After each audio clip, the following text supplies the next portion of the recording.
Pinupuri ka namin, O Diyos, Ama, Anak, at Espiritu Santo.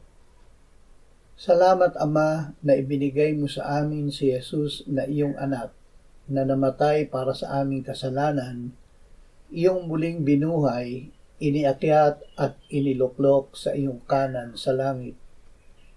Salamat na ibinigay mo sa amin ang iyong banal na Espiritu at sa pamamagitan niya ay ibinuhos mo ang iyong pag-ibig sa aming puso.